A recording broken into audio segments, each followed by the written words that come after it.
भले ही हमें कंगना की बातें मतलब मूर्खता भरी लगे या जहरीला लगे, फर्क ना पड़े। भाजपा के लिए बिल्कुल ये बहुत अहम अहम सा है। कंगना हो या बाकी सारे बॉलीवुड सितारे हो, उनके स्टेटमेंट से भाजपा को बहुत फर्क पड़ता है। तो शुरू शुरू में हम ये इग्नोर नहीं कर सकते कि उन्होंने बहुत सारे चुनौतियां फेस की हैं। एक पितृसत्ता में रहने वाली महिला होने के नाते कल तक तो ये लिबरल मानी जाती थी, आज संघी है, कल फिर से प्रो कांग्रेस या कुछ हो सकती है। उनके परिवार कांग्रेस परिवार है, उनका ग्रैंडफादर फ्रीडम फाइटर थे। कल जाके अगर बीजेपी पावर से बाहर निकलती है तो ये आसानी से मतलब शाहीन बाग पे एक फिल्म बनाएंगे और एंटी सीए एक्टिविस्ट बन के अक्षय कुमार आएगा।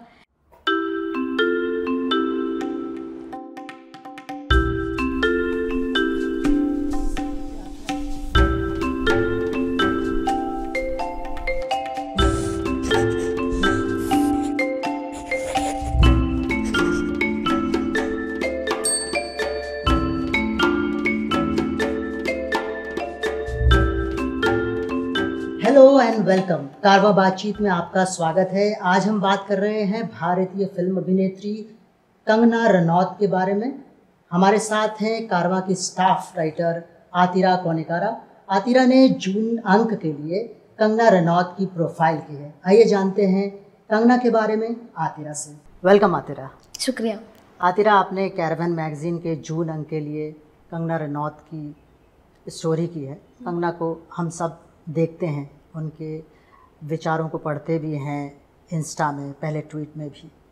आपको कंगना की क्या तस्वीर दिखाई देती है करते समय? तो जब मैं इस स्टोरी के लिए इंडस्ट्री के लोगों से संपर्क करना शुरू किया था तो एक सोर्स ने मुझे पूछा कि आप इनके बातों को प्लेटफॉर्म क्यों देना चाह रहे हो। तो उस वक्त मेरे पास भी कुछ जवाब नहीं था उनके लिए। और जब ये स्टोरी मुझे असाइन किया गया था तभी भी मैं खुद को एक सवाल पूछ रही थी, क्या मैं ये स्टोरी करके इनके ये पॉइजनस बातों को ज़्यादा लायक से ज़्यादा ध्यान दूंगी। लेकिन रिपोर्टिंग करते करते मुझे समझ में आया कि भले ही हमें कंगना की बातें मतलब मूर्खता भरी लगे या जहरीला लगे, फर्क ना पड़े। भाजपा के लिए बिल्कुल ये बहुत अहम सा है। कंगना हो या बाकी सारे बॉलीवुड सितारे हो, उनके स्टेटमेंट से भाजपा को बहुत फर्क पड़ता है, क्योंकि उनका विश्व पर अपना छवि मेंटेन करना बहुत ज़रूरी है और इसके लिए वो बॉलीवुड को इस्तेमाल कर रहे हैं। तो एक उदाहरण सा मैं बताना चाहूँगी कि हाल ही में धाकड़ के प्रमोशन के समय कंगना ने कहा कि संस्कृत को नेशनल लैंग्वेज बनाना चाहिए। तो मैं आपको लगेगा कि ये क्या बोल रही है, मजाक सा बात है। लेकिन अभी हाल ही में खबर आई कि वाराणसी एयरपोर्ट में संस्कृत में अनाउंसमेंट शुरू किया गया है। तो हमको जो मजाक लग रहा है, आज मजाक की पॉलिसी का रूप दिया जा रहा है, ये ऐसे मजाक को। तो हम कभी भी ये कंगना के ऐसे बातों को, ऐसे स्टेटमेंट्स को हम नज़रअंदाज नहीं कर सकते। इसका सोल्यूशन ये नहीं है कि हम उसको पूरी तरह से इग्नोर करें।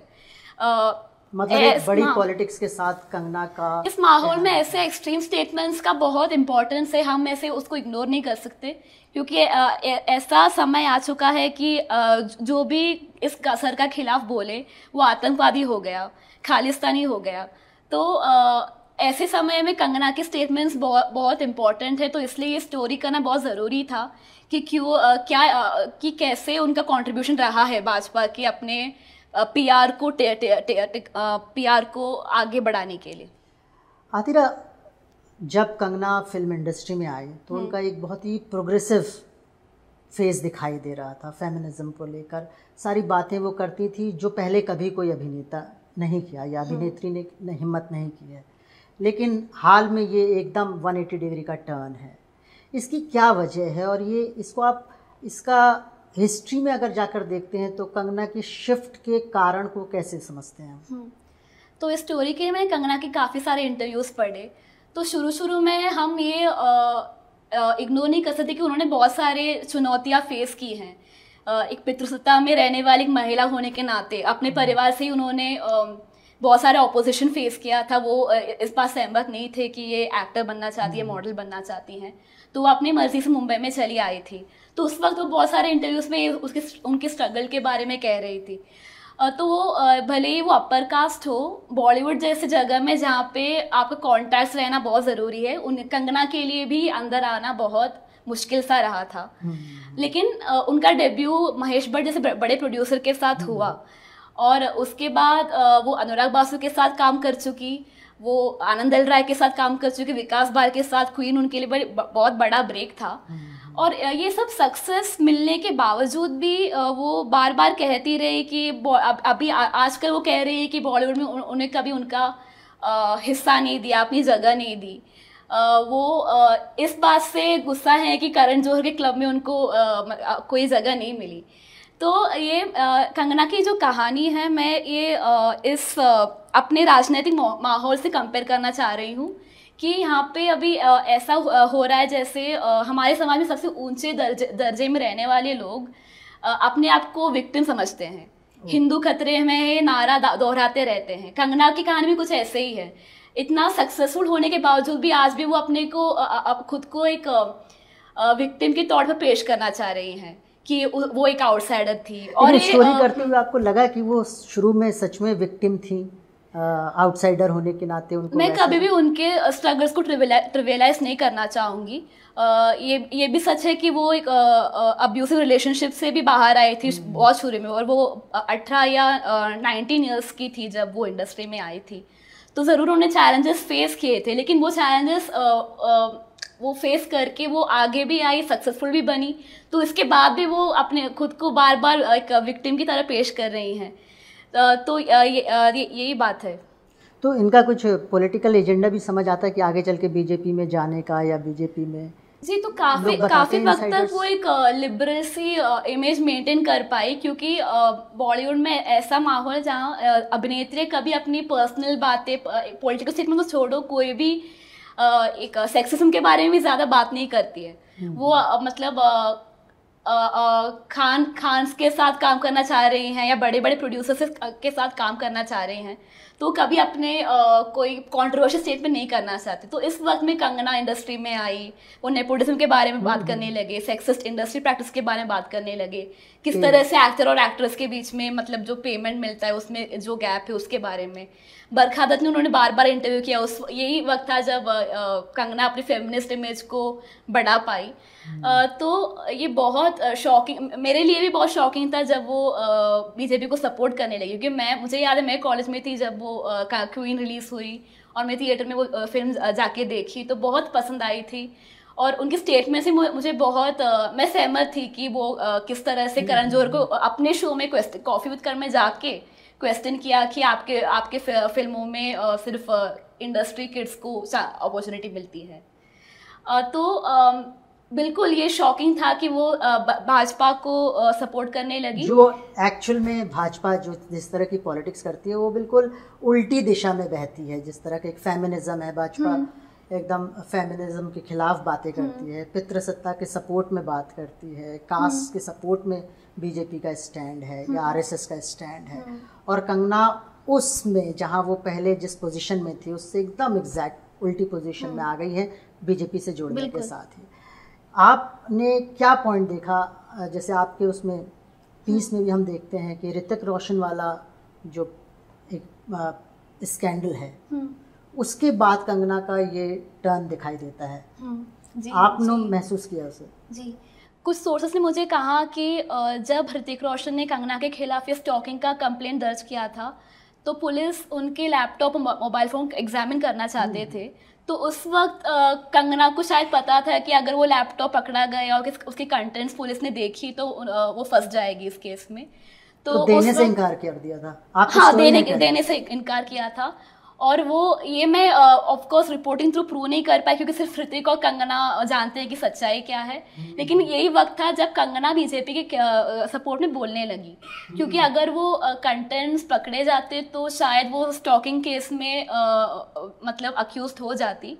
तो एक तरह से प्रोटेक्शन के तौर पर वो बीजेपी को सपोर्ट करने लगी। और ये मैं याद दिलाना चाहती हूँ कि उस वक्त देवेंद्र फडणवीस का गवर्नमेंट मौजूद था महाराष्ट्र में, और इसलिए वो थोड़ा सा बीजेपी के। और बात यह है कि अगर आपके पास अपर कास्ट प्रिविलेज हो तो सियासती माहौल के मुताबिक आप कभी भी अपना रंग और रवैया बदल सकते हैं।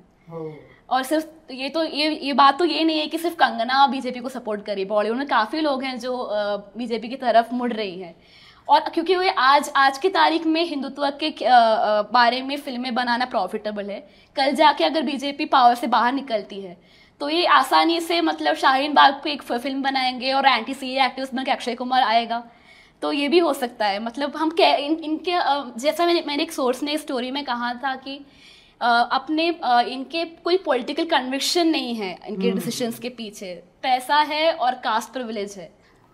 हम लोग कंगना पे फिर आएंगे वापस, उससे पहले मैं एक फिल्म इंडस्ट्री का जो हिस्ट्री रहा है उस पर आपसे जानना चाहता हूँ, क्योंकि इस स्टोरी के करते हुए आपने इसको भी देखा होगा कि जब आज़ादी के बाद की फिल्में हैं, एक नेहरूवियन फिल्में हैं, ह्यूमनिज़म है उसमें, गरीबों की बात है, फिर हम 70s में आ जाते हैं तो एक एंग्री यंग मैन आता है। ये मैं हिंदी फिल्मों की बात कर रहा हूँ, तमिल या मलयालम फिल्मों की बात नहीं कर रहा हूँ, आ जाता है। फिर इसके बाद हम देखते हैं 90s में थोड़ा सा स्टेट का रोल पीछे होता है, मतलब 70s की फिल्म में जो एंग्री यंग मैन है वो डिसइल्यूशन्ड है स्टेट के साथ, लेकिन अब का जो हीरो है उसको स्टेट से बहुत प्यार है। मतलब जिस तरह से फिल्में आती हैं ऐसा लगता है जैसे कि एक राष्ट्रवादी उभार है। इसका फिल्म इंडस्ट्री में ये शिफ्ट कब से और क्यों हो रहा है?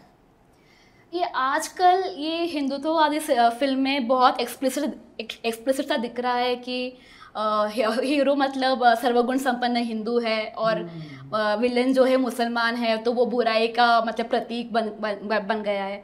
कश्मीर फाइल्स को देखिए आप, वहाँ पे उसमें कौन से एक्टर्स हैं जो क्राउड पुलर कहा जा सकता है? अनुपम खेर के अलावा मैं किसी को जानती नहीं उस फिल्म में, और विवेक अग्निहोत्री भी कौन था इस फिल्म के पहले, लेकिन उसके सक्सेस के पीछे क्या है, उसने इस फिल्म ने मुसलमानों को पूरी तरह से विलिफाई किया। और उसमें एक ऐसा सीन है जिसमें लास्ट में 21 गन शॉट्स से कश्मीरी पंडितों को मारा जाता है और लास्ट शॉट में एक बच्चे पे फोकस करता है, उसको शूट करते हैं। और मतलब ये बहुत क्लियर है कि ये हिंदुओं के क्रोध को जगाने के लिए फिल्म बनाया गया था। मतलब प्रोपेगेंडा जैसी फिल्म है इसमें स्टोरी लाइनअप या कुछ भी। लेकिन ये सिर्फ आज एक्सप्लिसिट हुआ है, लेकिन मेरा मानना है कि हमेशा से एक सॉफ्ट हिंदुत्व या कुछ सॉफ्ट तरीके से ब्राह्मणवाद पितृसत्ता को प्रमोट करने का मकसद हमेशा हिंदी फिल्मों में रहा है। हाँ, मैं एक एग्जांपल बता दूं, एक उदाहरण है कभी खुशी कभी गम में काजोल का कैरेक्टर जो है अंजलि, उसका वो शाहरुख खान के कैरेक्टर को चाहती है जो रायचंद परिवार से है, लेकिन अमिताभ बच्चन का कैरेक्टर उसको पूरी तरह से इनकार करती है। वो कहते हैं कि ये हमारे परिष्कृत परिवार के रीत से ये जुड़ नहीं पाएगी। उसको लंदन जाना पड़ता है अपने चाहने वाले के साथ खुशी से जीने के लिए लंदन जाना पड़ता है, लेकिन वहाँ जाने के बाद भी फिल्म में दिखाया जाता है कि ये अभी भी पेट्रियट है, मतलब नेशनल सॉन्ग्स गाती रहती हैं। जब बेटा जन गण मन गाता है तो वो वंदे मातरम के बैकग्राउंड स्कोर पे स्टेज की ओर दौड़ती है। तो भारतीय संस्कृति की वजह से उसको देश छोड़कर जाना पड़ा, तो फिर भी वो हमारी संस्कृति की तरफ भावुकता प्रकट करती है, ये साबित करने के लिए मेरा भारत सबसे महान है। तो ये जो चीज़ है देश प्रेम की तरफ, जो ये देश प्रेम जताना हमेशा बॉलीवुड फिल्मों में एक सेंटिमेंट रहा है।